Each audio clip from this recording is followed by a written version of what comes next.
हम सब बता देंगे। नमस्कार साथियों, आज हम औद्योगिक प्रशिक्षण संस्थान के व्यवसाय मशीनिस्ट में प्रयुक्त होने वाले स्क्रू थ्रेड, उसका नॉमेनक्लेचर और उनके प्रयोग के बारे में विस्तृत रूप से अध्ययन करेंगे। मैं आशा करता हूं कि इस वीडियो के माध्यम से मैं आपको स्क्रू थ्रेड, उसका नॉमेनक्लेचर और प्रयोग के बारे में समझा सकूं। हेलो साथियों, जैसा कि आज हम स्क्रू थ्रेड के बारे में अध्ययन करेंगे। स्क्रू थ्रेड साथियों, इसका हमारे दैनिक जीवन में बहुत ज़्यादा उपयोग होता है, जैसे पावर ट्रांसमिशन में, किसी जॉब की प्रशुद्धता मापने में, भार उठाने में, इत्यादि इत्यादि। इस सब के बारे में हम आज अध्ययन करेंगे। तो आधुनिक औद्योगिक युग में स्क्रू थ्रेड बहुत ही उपयोगी सिद्ध हुई है। इसकी सहायता से कई प्रकार के कार्य किए जा सकते हैं, जैसे दो या दो से अधिक पार्ट्स को आपस में जोड़ना, गति परिवर्तित करना या अधिक भार उठाना। तो साथियों, स्क्रू थ्रेड का क्या क्या यूज है? हम गति में परिवर्तित कर सकते हैं, भार उठा सकते हैं और एक्यूरेसी में माप सकते हैं, जो कि मैं आपको आगे वाली स्लाइड में इसका विस्तृत अध्ययन बताऊंगा। अब इसकी डेफिनेशन देखते हैं कि स्क्रू थ्रेड होता क्या है। किसी सिलेंड्रिकल जॉब के अंदरूनी या बाहरी सरफेस पर यूनिफॉर्म सेक्शन में कटे हुए हेलिक्स रिज को हम स्क्रू थ्रेड कहते हैं। क्या कहते हैं? Screw thread. किसी भी यूनिफॉर्म सिलेंड्रिकल जॉब के बाहरी या इनर सरफेस पर जो हेलिक्स हमारी यूनिफॉर्म सेक्शन में, मतलब निश्चित दूरी पर कटी हुई हेलिक्स टाइप रिज को क्या कहते हैं? Screw thread.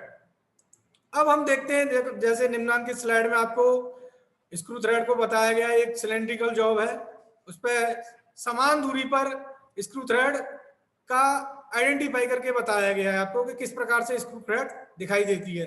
अब साथियों, हम इसके उपयोग के बारे में देखते हैं कि स्क्रू थ्रेड का क्या क्या उपयोग होता है। जैसा मैंने आपको बता दिया है, स्क्रू थ्रेड के प्रयोग के द्वारा हम कम बल लगाकर अधिक भार उठा सकते हैं, एक्यूरेसी में नाप ले सकते हैं, वह गति व पावर ट्रांसफर करने के लिए किया जाता है। तो सबसे पहले देखते हैं साथियों, फास्टनर की तरह। एज ए फास्टनर मैं आपको बताना चाहूंगा साथियों, स्क्रू थ्रेड एक टेम्परेरी फास्टनर की तरह कार्य करता है। इसके द्वारा हमें स्थायी जोड़ नहीं मिलता है, इसके द्वारा प्राप्त हुआ जोड़ अस्थायी होता है, मतलब टेम्परेरी जॉइंट मिलता है। किसके द्वारा? स्क्रू थ्रेड के द्वारा। तो फास्टनर की तरह इसका क्या प्रयोग है? हमारा अस्थायी जॉइंट की तरह। स्क्रू थ्रेड की सहायता से दो या दो से अधिक पार्ट्स को आपस में आसानी से जोड़ा जा सकता है, जैसे कि नट, बोल्ट, स्क्रू इत्यादि। इसका सबसे बढ़िया एग्जांपल मैं आपको नट और बोल्ट का बताता हूं। जब हम नट को बोल्ट के ऊपर चढ़ाते हैं तो ये परफेक्ट एग्जांपल है फास्टनर की तरह। लेकिन एक बात साथियों याद रखने लायक है यहाँ पर कि हमारा जो स्क्रू थ्रेड है एक टेम्परेरी फास्टनर की तरह कार्य करता है। It's not a permanent fastener. इसके लिए परमानेंट के लिए हम वेल्डिंग का प्रयोग करते हैं। स्क्रू थ्रेड हमारा कैसा फास्टनर है? Temporary fastener. अब आगे आता है गति परिवर्तन के लिए, फॉर ट्रांसमिशन ऑफ पावर। मैंने बताया था आपको एग्जाम्पल में, इसका प्रयोग हम गति परिवर्तन के लिए भी करते हैं। अब इसका उपयोग देखेंगे कहाँ पे होता है। स्क्रू थ्रेड की सहायता से गति को भी परिवर्तित किया जा सकता है, जैसे लेथ मशीन का लीड स्क्रू बहुत परफेक्ट एग्जाम्पल है साथियों। फिटर, टर्नर, मशीनिस्ट व्यवसाय में हम लेथ मशीन का यूज करते हैं। वहां देखते हैं कि लीड स्क्रू हमारी गति को ट्रांसफर करता है। जब हमें चूड़ी काटनी होती है तब लीड स्क्रू का प्रयोग किया जाता है।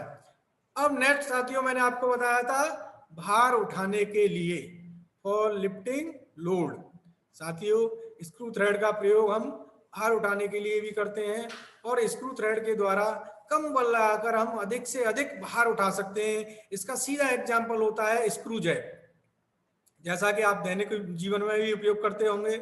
एक अच्छा एग्जांपल मैं आपको बता रहा हूँ, अपनी 4 व्हीलर गाड़ियां होती हैं, जो जब हम अपनी गाड़ी की स्टेपनी वगैरह लगाते हैं तो स्क्रू जैक का यूज करते हैं।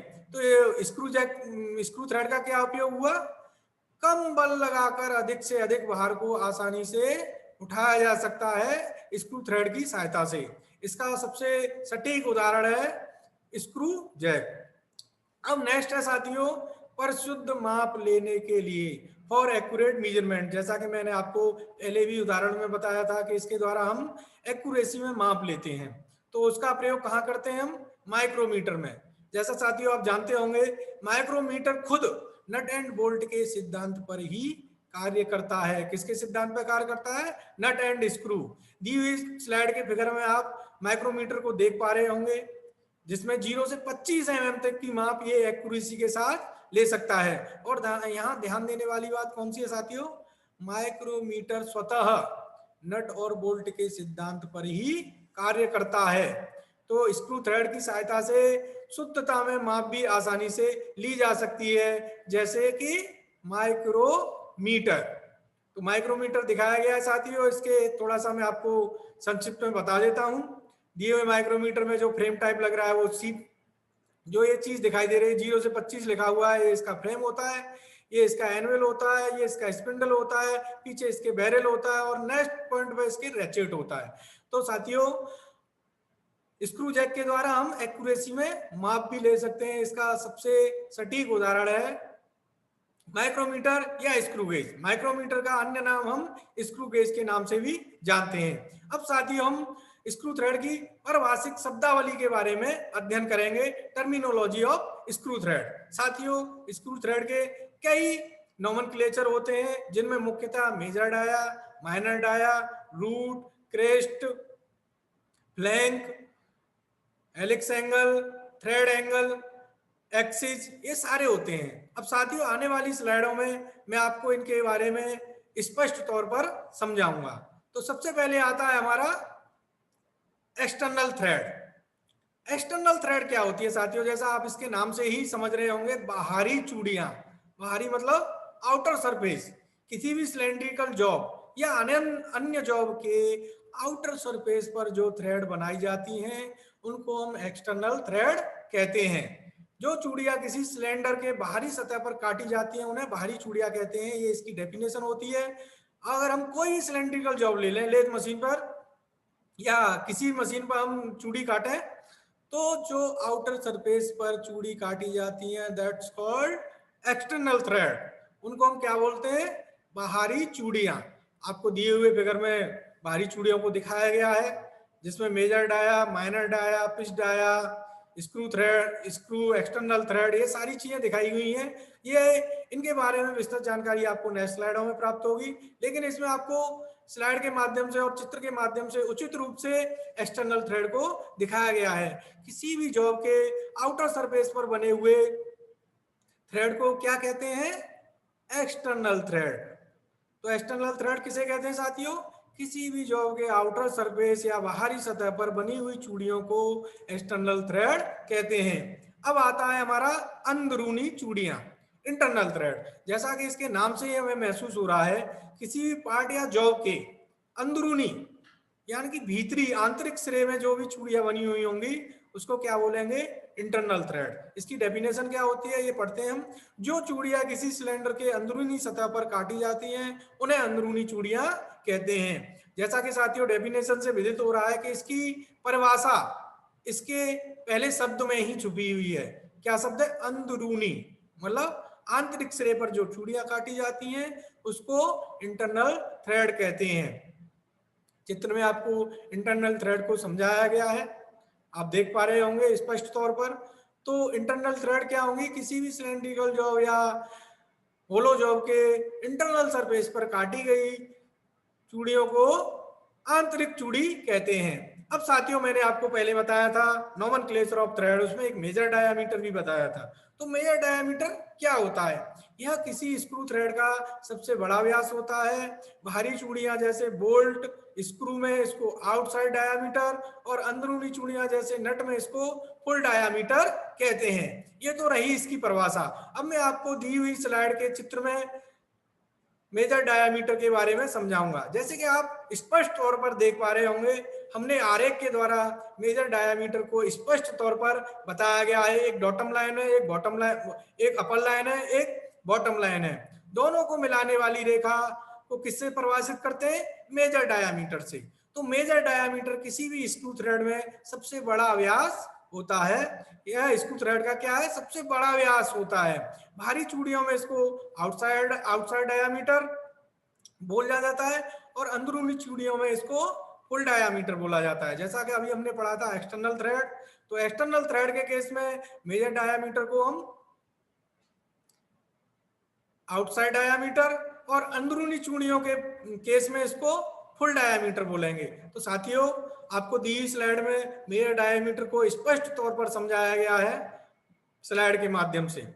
अब साथियों, हम अध्ययन करते हैं माइनर डायामीटर। अभी हमने मेजर डायामीटर देखा था, इसके जस्ट अपोजिट होता है माइनर डायामीटर। तो माइनर डायामीटर क्या होता है, इसकी परिभाषा देखिए। यह किसी स्क्रू थ्रेड का सबसे छोटा व्यास होता है। भारी चूड़ियां जैसे स्क्रू, बोल्ट में इसको कोर या रूट डायामीटर, और अंदरूनी चूड़ियां जैसे नट में इसको इनसाइड डायामीटर कहते हैं। तो साथियों, एक ध्यान देने वाली बात क्या है, माइनर डायामीटर का दूसरा नाम क्या हुआ, कोर या रूट डायामीटर। हम माइनर डायामीटर को कोर डायामीटर या रूट डायामीटर के नाम से भी परिभाषित कर सकते हैं।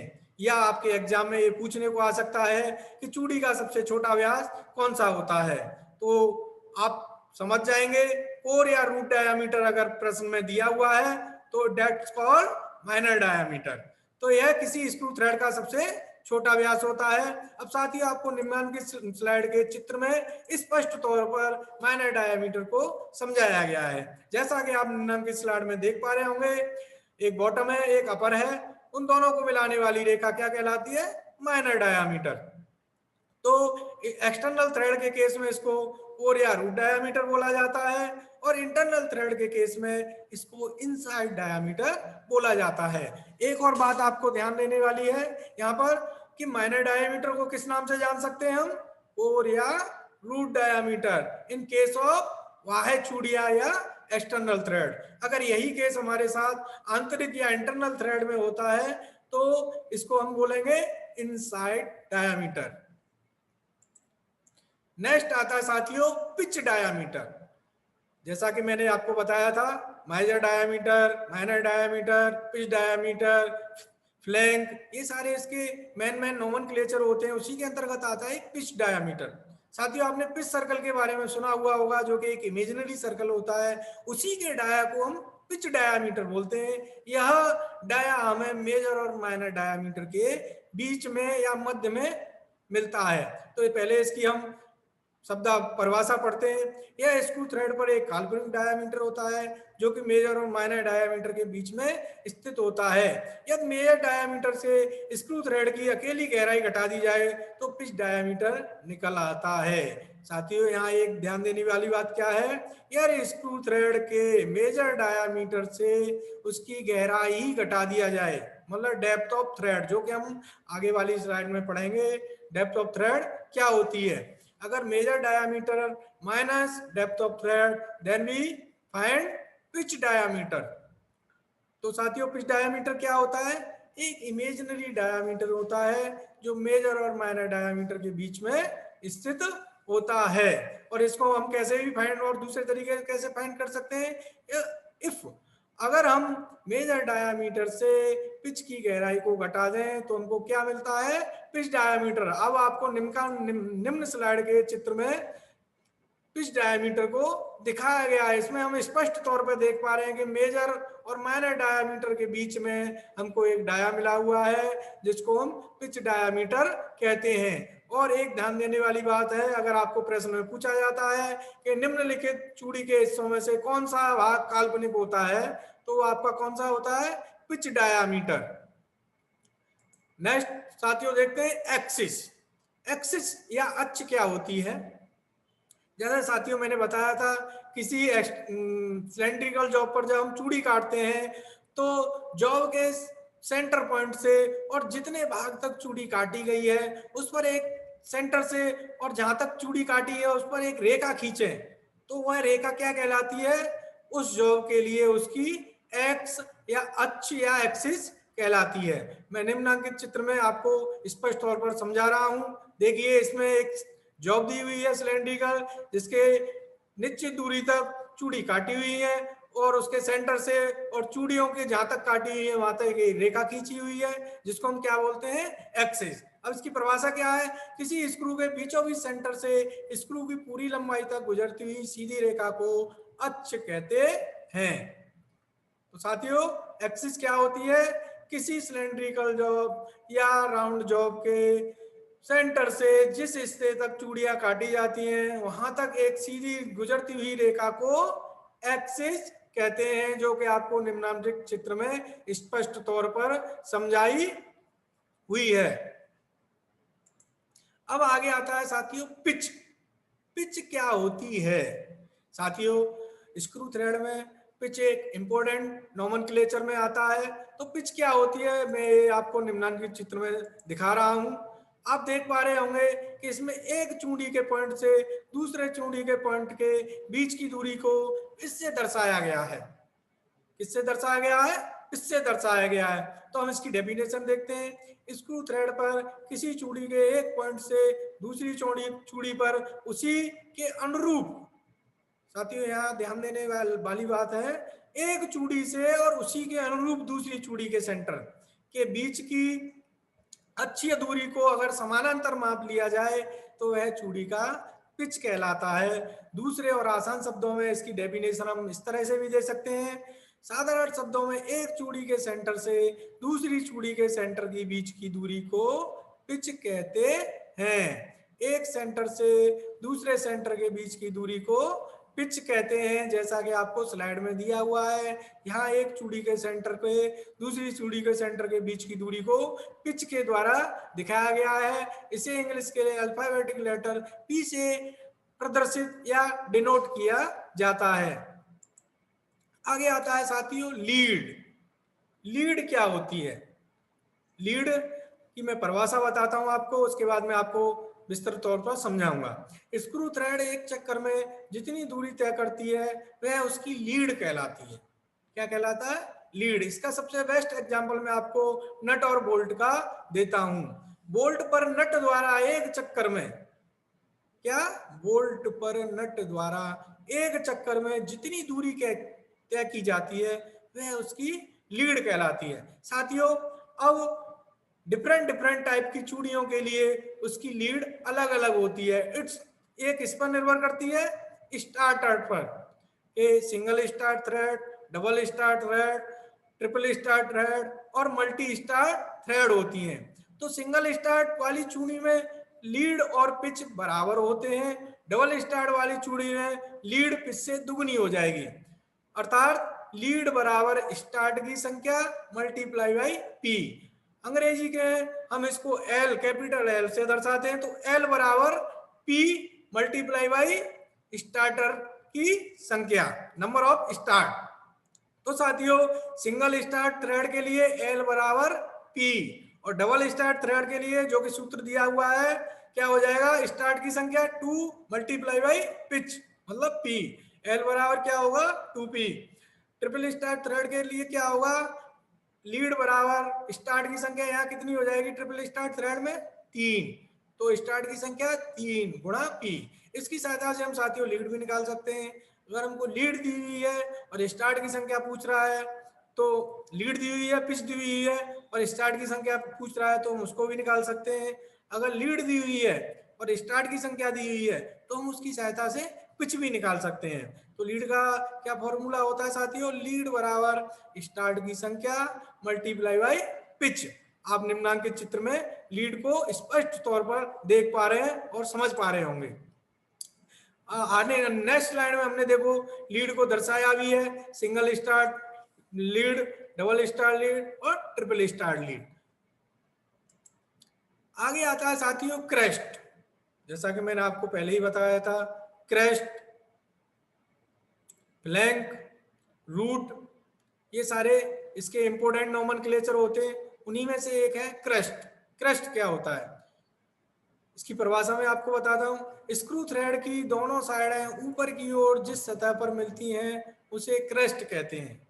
क्या, क्रेस्ट कहते हैं। साथियों जो स्क्रू थ्रेड होता है उसकी ऊपर की साइड दोनों जिस सिरे पर मिलती हैं ऊपरी सतह पर उसको क्या बोलते हैं, क्रेस्ट। यहां ध्यान देने वाली बात कौन सी है, मतलब ऊपरी सिरे पर जहां चूड़ी की दोनों साइड मिलती हैं उसको क्या बोलते हैं? क्रस्ट बोलते हैं। क्या बोलते हैं? क्रस्ट। आप निम्नांकित चित्र में क्रस्ट को स्पष्ट तौर पर समझ पा रहे होंगे। अब आता है रूट। पहले साथियों मैंने आपको क्रस्ट बताया था, अब रूट बताया है। रूट क्रस्ट के जस्ट अपोजिट होता है। क्या होता है? जस्ट अपोजिट होता है। जैसे कि क्रस्ट को सबसे ऊपरी सिरा बताया गया, तो रूट क्या होगा? सबसे निचला सिरा। तो इसकी परिभाषा क्या होगी? स्क्रू थ्रेड की दोनों साइडें नीचे की ओर जिस सतह पर या जिस बिंदु पर मिलती हैं उसको रूट कहते हैं। स्क्रू थ्रेड की दोनों साइडें जिस पॉइंट या जिस बिंदु पर मिलती हैं उसको क्या बोलते हैं? रूट बोला जाता है। ये आपको निम्नांकित चित्र में स्पष्ट तौर पर दिखाया गया है। तो रूट क्या होगा? क्रस्ट के जस्ट अपोजिट। क्रस्ट क्या होती है? ऊपरी सतह के सबसे उच्च बिंदु को क्रस्ट बोलते हैं, जहां दोनों चूड़ियों के पॉइंट मिलते हैं। और जहां चूड़ी की निम्नतम सतह पर पॉइंट मिलता है उसको क्या बोलते हैं? रूट। अब साथियों फ्लैंक आती है। फ्लैंक या इसका दूसरा नाम है साइड। निम्नांकित चित्र में आपको समझाया गया है। साथियों जैसे कि हम किसी छत पर जाते हैं तो सीढ़ी आवश्यक होती है, ऐसे ही क्रस्ट और रूट को मिलाने के लिए कुछ ना कुछ जरूर होगा। तो जो क्रस्ट और रूट को मिलाती है उस पार्ट का नाम क्या है? फ्लैंक। उसको क्या कहते हैं? फ्लैंक। या दूसरी इसका शब्द क्या है? साइड बोल सकते हैं हम इसको। तो यह स्क्रू की तिरछी सतह होती है जो कि रूट और क्रस्ट को मिलाती है। जैसा मैंने आपको बताया था साथियों, फ्लैंक का क्या कार्य होता है, अगर आपसे एग्जाम में भी पूछा जा सकता है कि what is the work of flank. तो क्या होता है फ्लैंक का कार्य? रूट और क्रस्ट को आपस में मिलाना, मतलब उच्चतम बिंदु और निम्नतम बिंदु को आपस में मिलाना। और ये आकार में कैसी होती है? तिरछी होती है। जैसा कि दी हुई स्लाइड के चित्र में आपको फ्लैंक के बारे में स्पष्ट तौर पर दिखाया गया है। तो फ्लैंक क्या है? रूट और क्रस्ट को मिलाने वाली तिरछी रेखा को फ्लैंक कहते हैं। यह आकार में तिरछी होती है। इसको हम दूसरा नाम क्या दे देंगे? साइड भी कह सकते हैं। अब साथियों आता है angle of thread, thread angle. तो थ्रेड एंगल क्या होगा? थ्रेड एंगल साथियों होता है चूड़ी के अगर दो फ्लैंकों को आपस में मिलाया जाए, चूड़ी के दो फ्लैंकों को अगर आपस में मिलाया जाए तो उनके मध्य बने हुए कोण को एंगल ऑफ थ्रेड कहते हैं। क्या कहते हैं? चूड़ी का एंगल कहते हैं। यह स्क्रू थ्रेड की दोनों साइडें आपस में मिलने के बाद जो कोण बनाती हैं उसे चूड़ी का कोण कहते हैं। साथियों दोनों फ्लैंकों को आपस में मिलाएंगे तो जो कोण बनेगा उसको क्या बोलेंगे? Thread angle. निम्न चित्र में आपको स्पष्ट तौर पर एंगल ऑफ थ्रेड को दिखाया गया है। अब आता है साथियों हेलिक्स एंगल। हेलिक्स एंगल क्या होता है? पिच डायामीटर अक्ष के लंबवत स्क्रू थ्रेड के हेलिक्स द्वारा बने हुए हेलिक्स कोण को हेलिक्स कोण बोला जाता है। जैसा मैंने आपको बताया पिच डायामीटर, जो पिच सर्कल का एक्सिस होता है उसको हम लंबवत खींचे तो उसके मध्य बने हुए कोण को हम हेलिक्स एंगल कहते हैं। निम्न चित्र में आपको हेलिक्स एंगल को स्पष्ट तौर पर दिखाया गया है। अब साथियों आती है चूड़ी की गहराई। जैसा कि मैंने आपको बताया था पहले कि रूट और क्रस्ट के बीच में जो रूट और क्रस्ट को मिलाती है वह फ्लैंक कहलाती है। अब मैंने बताया था कि आपको जमीन से छत पर चढ़ने के लिए हम सीढ़ी का उपयोग करते हैं। किसका उपयोग करते हैं? सीढ़ी का उपयोग करते हैं। तो वह सीढ़ी हमारी क्या कहलाती है? फ्लैंक। लेकिन जमीन से और छत तक हमारी कुछ ना कुछ डिस्टेंस भी होती है, तो वह डिस्टेंस हमारी क्या कहलाती है? हाइट या डेप्थ। तो गहराई क्या होगी? क्रस्ट से रूट तक की डिस्टेंस को हम क्या बोलेंगे? Depth of thread. ये तो एक समझाने वाली बात हुई। अब साथियों इसकी डेफिनेशन क्या है ये पढ़िए। स्क्रू थ्रेड के क्रस्ट और रूट के बीच की दूरी को यदि अक्ष के लंबवत माप लिया जाए तो वह चूड़ी की गहराई कहलाती है। क्या कहलाती है? चूड़ी की गहराई। क्या बोल रहे हैं ये? क्रस्ट और रूट के बीच की दूरी को यदि लंबवत मापने पर, जैसा कि निम्न चित्र में आपको दिखाया गया है, जो रेड आइडेंटिफाई हो रहा है एरो, उसके द्वारा डेप्थ ऑफ थ्रेड को आपको बखूबी तौर से समझाया गया है। तो क्या है, रूट और क्रेस्ट और रूट के बीच की दूरी को यदि लंबवत माप लिया जाए तो वह क्या कहलाएगी, that's called depth of thread, चूड़ी की गहराई बोलते हैं उसको। अब देखिए साथियों, इसमें आपको टर्मिनोलॉजी ऑफ स्क्रू थ्रेड के बारे में स्पष्ट तौर पर समझाया गया है। क्या स्पष्ट तौर पर समझाया गया है? इसमें आप एक सिलेंड्रिकल जॉब को देख रहे हैं, इस पर चूड़ियां कटी हुई हैं। तो सबसे पहले इसका मेजर डायामीटर दिखाया हुआ है। तो सबसे बड़ा डाया वो किसके द्वारा आइडेंटिफाई हो रहा है, मेजर डायामीटर के द्वारा। और जो सबसे छोटा डायामीटर है वो आइडेंटिफाई हो रहा है माइनर डायामीटर के द्वारा। जैसा कि निम्नांकित चित्र में आपको दिखाया गया है, यहाँ पर मेजर डायामीटर को लाल एरो से आइडेंटिफाई किया गया है और माइनर डायामीटर को ग्रीन एरो से आइडेंटिफाई किया गया है। अब आप देख पा रहे होंगे कि मेजर और माइनर डायामीटर के बीच में भी एक डायामीटर है जिसको हम इमेजिनरी या काल्पनिक डायामीटर भी कहते हैं। तो उसको कौन सा बताया मैंने आपको पीछे जस्ट अभी बताया था कि इस डायामीटर को हम पिच डायामीटर कहते हैं। और पिच डायामीटर हमारा मेजर डायामीटर और माइनर डायामीटर के बीच में स्थित होता है। तो यहाँ पे साथियों आपको पिच डायामीटर को दिखाया गया है। उसके बाद साथियों मैंने आपको बताया था क्रेस्ट, यहाँ पर रेड एरो के द्वारा क्रेस्ट को समझाया गया है। चूड़ी की ऊपरी सतह के मिलान बिंदु को, सबसे उच्च बिंदु को क्या कहते हैं, क्रेस्ट, और सबसे निचले बिंदु को क्या कहते हैं, रूट। जैसा कि आपको निम्न चित्र में दिखाया गया है, इसको रूट कहते हैं। उसके बाद क्रेस्ट और रूट को मिलाने वाली जो तिरछी रेखा होता है, तिर्यक रेखा होती है, उसको क्या बोलते हैं हम, फ्लैंक बोलते हैं, जैसा कि आपको निम्न चित्र में दिखाया गया है। उसके बाद आती है डेप्थ ऑफ थ्रेड। जैसा कि मैंने आपको अभी बताया था, क्रेस्ट और रूट के बीच की दूरी को यदि हम लंबवत रूप में मापें तो उसके द्वारा जो हमें माप मिलेगी वो माप क्या कहलाती है, चूड़ी की गहराई। अब आता है एंगल ऑफ थ्रेड। वो क्या बताया था मैंने आपको साथियों, चूड़ी के दोनों फ्लैंकों को आपस में मिलाने पर जो कोण बनता है उसको एंगल ऑफ थ्रेड कहते हैं। उसके बाद साथियों आता है हेलिक्स एंगल। हेलिक्स एंगल क्या होता है, पिच डायमीटर को आगे बढ़ाने पर जो, लंबवत बढ़ाने पर जो एंगल मिलता है उसको हम हेलिक्स एंगल कहते हैं। उसके बाद साथियों मैंने बताया था आपको एक्सिस, किसी भी सिलेंड्रिकल जॉब के सेंटर से और जहां तक चूड़ी कटी हुई है एक समांतर रेखा खींची जाए तो उस रेखा को एक्सिस कहते हैं। साथियों तो आज हमने स्क्रू थ्रेड के बारे में अध्ययन किया, उसके नोमेनक्लेचर को जाना, उसके प्रयोग को जाना, उसका प्रयोग कहाँ पे होता है, गति ट्रांसफर में, भार उठाने में, माप शुद्धता से माप लेने में। तो साथियों मैं आशा करता हूं आपकी समझ में ये स्पष्ट तौर पर आ गया होगा। धन्यवाद।